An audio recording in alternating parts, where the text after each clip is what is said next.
Europa en el siglo XVII. ¿Qué fue el siglo XVII? El siglo XVII, también conocido como siglo del Barroco, es el periodo de la historia que se extiende desde el 1 de enero de 1601 hasta el 31 de diciembre de 1700 después de Cristo.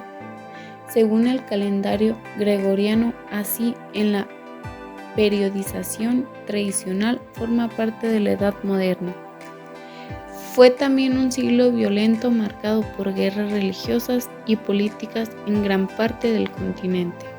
Algunas características del siglo XVII fueron: las principales potencias europeas del siglo XVII, España y el Imperio Otomano, comenzaron a declinar. La monarquía absoluta fue la forma de gobierno predominante en el continente europeo. El sustento ideológico del absolutismo fue la teoría del derecho divino, según la cual el origen de la autoridad del rey era Dios.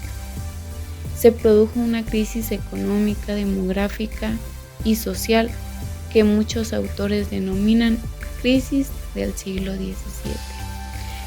Algunos de los acontecimientos más importantes del siglo XVII se pueden mencionar: la llegada al poder de la dinastía de los Románov, cuyos zares gobernaron el Imperio ruso entre 1613 y 1917, la Guerra de los 30 años, 1618 a 1648, en la que intervinieron casi todas las potencias europeas de la época. El fin de la Guerra de los 80 años, 1648, iniciada en 1568, tras la cual España reconoció la independencia de las Provincias Unidas. La Revolución Gloriosa, 1688, tras la cual se aprobó una declaración de derechos que Guillermo de Orange debió aceptar para acceder al trono. ¿Cómo era la vida en el siglo XVII en Europa? La sociedad continua dividida en estamentos, como era tradicional desde la Edad Media. La nobleza y el clero eran los estamentos privilegiados gracias a su alianza con la monarquía absoluta. Detentaban muchos cargos, vivían en la corte y eran los dueños de casi todas las tierras. Algunos de los principales personajes europeos fueron Miguel Ángel, que fue un arquitecto, pintor y escultor italiano; Leonardo da Vinci, pintor, anatomista, arquitecto, botánico, artista, científico, escritor y escultor; Isaac Newton, físico, filósofo, teólogo, alquimista, inventor y matemático inglés; Karl Marx, filósofo intelectual y militante comunista alemán de origen judío.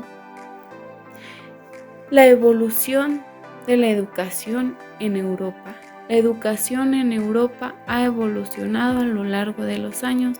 Los modelos educativos han cambiado a medida que la sociedad también lo hacía, adaptándose a la realidad y la necesidad de cada época.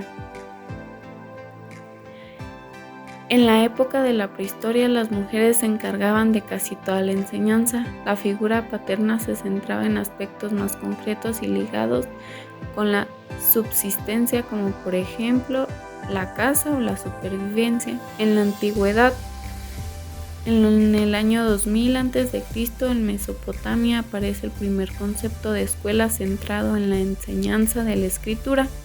En la Edad Media fue influenciada por el cristianismo y otras culturas, y por esto tuvo un avance importante, tanto que empezaron a surgir las primeras universidades. La monarquía caballeresca. En la Edad Media surge la sociedad feudal. La vida del varón noble giraba en torno a la actividad militar. En la Edad Moderna, en esta época surge el movimiento cultural, literario, científico, filosófico llamado humanismo. En la edad contemporánea se proponen los derechos de libertad e igualdad hacia el acceso de los estudios superiores para todos.